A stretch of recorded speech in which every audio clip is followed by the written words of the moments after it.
Goeiedag vriende, ons kuier vandag so 'n bietjie op 'n ander manier. Dit gaan nou net 'n stemboodskap wees en nie 'n video nie. Maar partykeer as 'n mens mos luister sonder om iets te sien, luister jy meer aandagtig. So ek hoop dit help.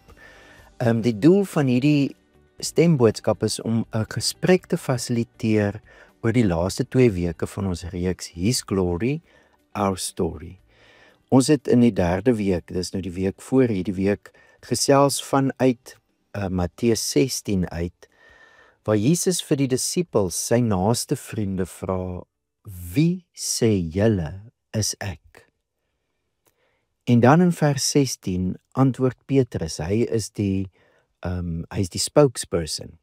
Hy sê toe, U is die Christus, die Seun van die lewende God.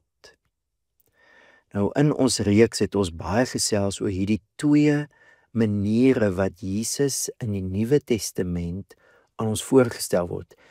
Amper 500 keer in die hele Nuwe Testament, die 27 boeke, word Jesus die Christus genoem. Christus beteken gesalfde. Die Seun van die lewende God, dis wat God vir Dawid beloof het, dat een van sy seuns sal vir altyd koning wees, en daai seun van Dawid, God sê, ek sal vir hom 'n vader wees, en hy sal vir my 'n seun wees. Ons kry dit alles in Psalm 2, waar God met die konings van die wêreld praat, met die nasies en die heersers van die wêreld, en sê, ek het my koning gesalf oor my heilige berg. Gesalf, koning, die gesalfde koning, dis wat Christus beteken. En dan staan in Psalm 2, ek wil vertel van die besluit van die Here. Hy het vir my gesê, jy is my seun. Christus, die seun van die lewende God, is 'n verwysing na Jesus as koning. En hierdie manier wat Jesus aan ons voorgestel word, is nie net dwars deur die Nuwe Testament nie. Dit is veral ook in die evangelies. Dis hoe die evangelies begin, al 4 evangelies, met Johannes die Doper natuurlik eerste, en dan met Jesus as die beloofde Christus, die beloofde koning. Ons sien dit in Matteus, ons sien dit in Markus, ons sien dit in Lukas, ons sien dit in Johannes. En al 4 hierdie boeke word genoem evangelie. So 2 gedagtes. Die een is, Jesus is die gesalfde koning, hy is die Christus, die seun van die lewende God. Die ander een is, dis waaroor die evangelie in die begin gegaan het.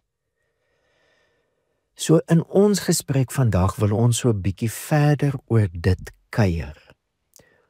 As Jesus die gesalfde koning is, kom ons begin dan ons gesprek daar.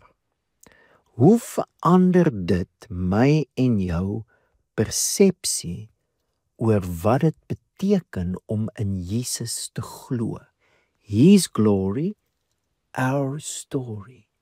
As Jesus die gesalfde koning is, en dink bietjie aan die tipe koning wat Jesus is. Onthou Hebreërs 13 sê, Jesus Christus, gister, vandag, tot in alle ewigheid, dieselfde. As Jesus die gesalfde koning was, toe hy al op aarde fisies rondgeloop het, en ons sien wat hy gedoen het, dan sien ons mos ook die aard van sy koningskap. En as ons dan aan Jesus dink as die gesalfde koning, wat beteken dit om dan in Jesus te glo? His glory, our story. Wat beteken dit dan dat ons volgelinge van Jesus is? Hoe verander hierdie waarheid oor wie Jesus is, dat hy die Christus, die gesalfde koning is, my en jou verstaan van wat dit beteken om te glo en waarvan ons nou deel is. So kom ons pause hierdie stemboodskap, of as julle wil kan julle die res luister en dan kan ons saam gesels oor altyd hierdie vraag.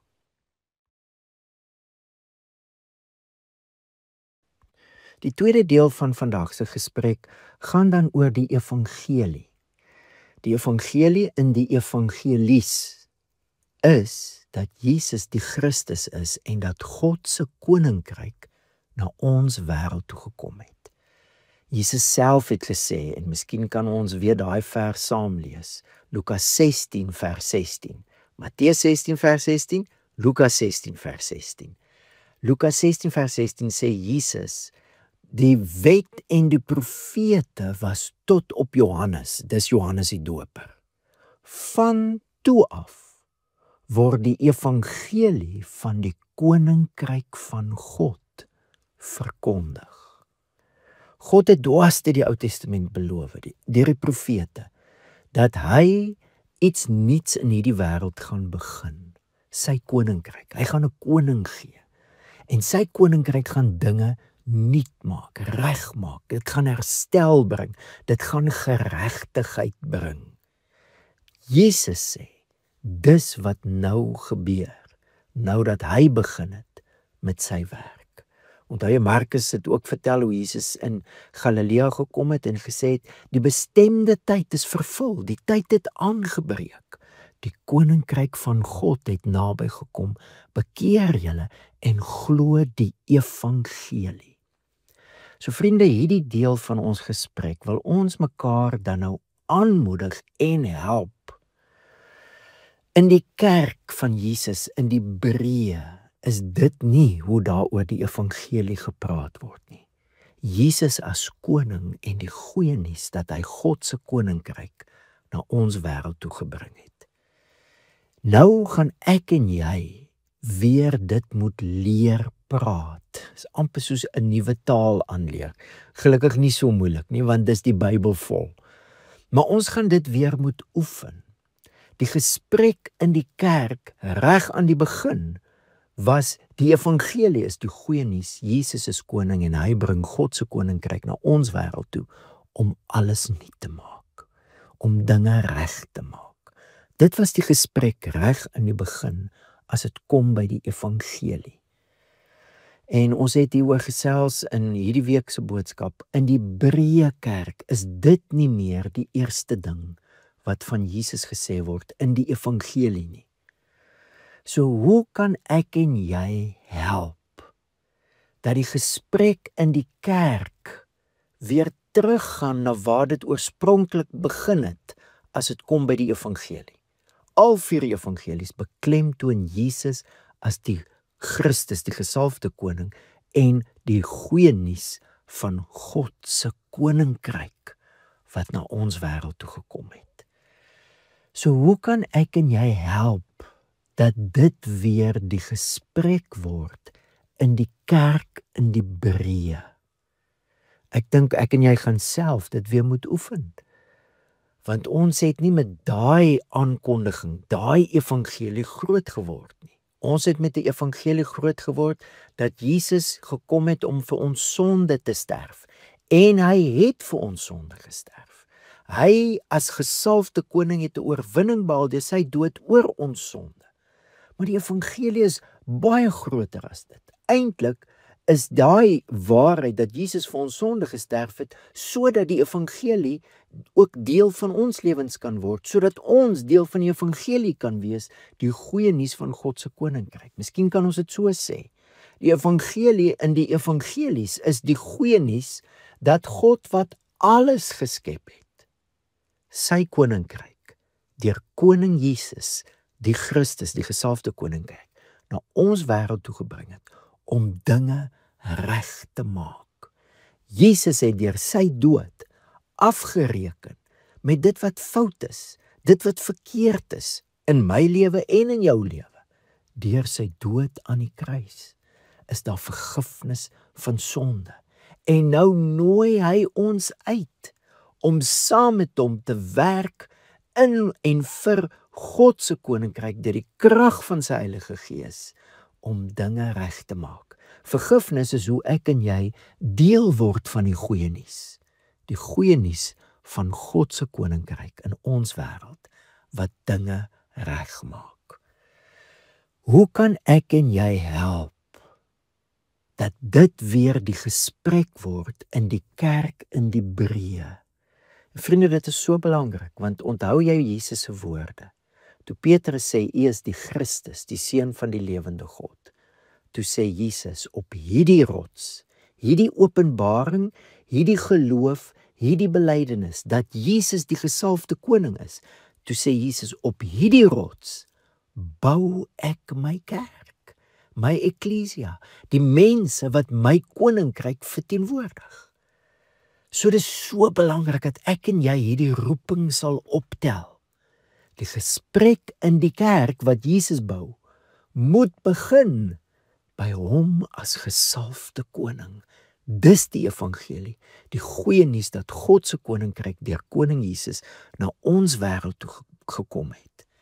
En die vraag waarmee ons dan nou vandag se sessie afsluit is, hoe kan ek en jy deelneem aan daai gesprek, die ontdekking vir onsself maak, en hoe kan ek en jy daai gesprek verder vat in die kerk van Jesus, in jou gesin, in jou vriendekringe, by jou werk? Hoe kan jy help dat dit weer die gesprek word? Jesus is die gesalfde koning en die goeie nuus is, hy bring God se koninkryk na ons wêreld toe. Kom ons bid saam en dan kuier ons lekker saam oor hierdie vraag. Here, baie dankie dat U heerlikheid ons insluit, dat U ons kom deel maak, en dankie dat U ons bemagtig deur U Gees, om nie net te glo in koning Jesus nie, maar om ook hierdie roeping op te tel. Nie net die ontdekking vir onsself te maak, dat Jesus die Christus is, en in die lig van U koningskap alles in die lewe anders te benader nie, maar ook om die roeping op te tel, om hierdie gesprek, weer die basiese gesprek, in die kerk van Jesus te help maak. Terwyl ons nou verder gesels, seën ons gesprekke, en Here, hier is ons, en hier is ons as 'n gemeente, sodat U kerk kan besef wie koning is, en wat die evangelie is. Ons bid dit in U naam, en dankie dat ons kan deel wees. Amen.